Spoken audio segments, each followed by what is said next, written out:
साथियों, लोकसभा आम चुनाव की रणभेरी बज चुकी है।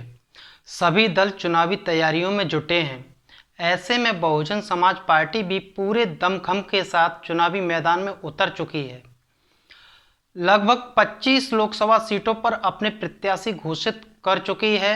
बात कुछ ऐसी है कि 2022 के उत्तर प्रदेश विधानसभा चुनाव में बसपा को असफलता मिलने के बाद बहुजन समाज पार्टी की सुप्रीमो बहन कुमारी मायावती जी ने अपनी रणनीति में बदलाव करते हुए गडरिया समाज से आने वाले श्री विश्वनाथ पाल जी को उत्तर प्रदेश बसपा का प्रदेश अध्यक्ष बनाया। बहन जी के निर्देशानुसार श्री विश्वनाथ पाल जी ने गांव चलो अभियान के तहत पूरे उत्तर प्रदेश का दौरा किया। गांव-गांव में कैडर कैंप आयोजित किए।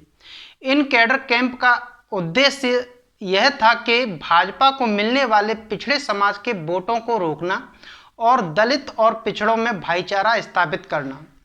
श्री विश्वनाथ पाल जी का भाषण शैली से बसपा समर्थक और समाज काफी प्रभावित हुआ।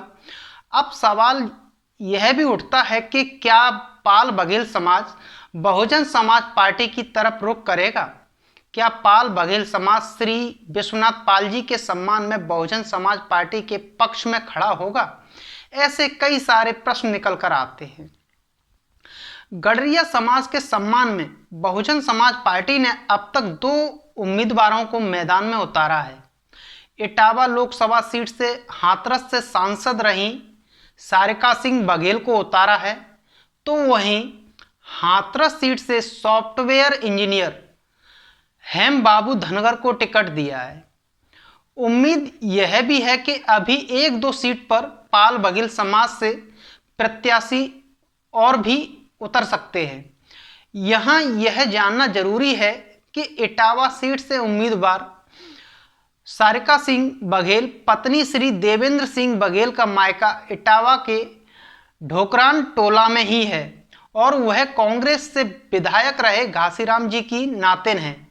इस बार उत्तर प्रदेश में बसपा की पिछड़ा अगड़ा दलित मुस्लिम गठजोड़ वाली पदम रणनीति ने सपा की पिछड़ा दलित अल्पसंख्यक वाली पीडीए रणनीति को फ्लॉप साबित कर दिया है।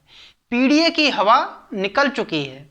माननीय श्री विश्वनाथ पाल जी की अथक मेहनत का ही परिणाम है कि जो मीडिया कल तक बसपा को फाइट में नहीं दिखा रही थी, वह आज बसपा का नाम लेने को मजबूर हो गई है।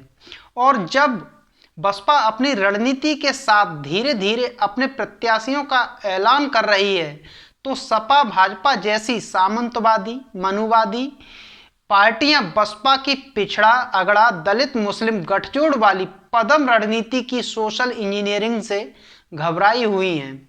सपा तो फिलहाल अपने प्रत्याशियों के टिकट काटने में व्यस्त है। उम्मीद है कि इस बार पाल बघेल समाज भी माननीय श्री विश्वनाथ पाल जी के सम्मान में खड़ा होगा। इटावा और हाथरस सीट पर तो दलित पाल बघेल समाज में काफी उत्साह नजर आ रहा है।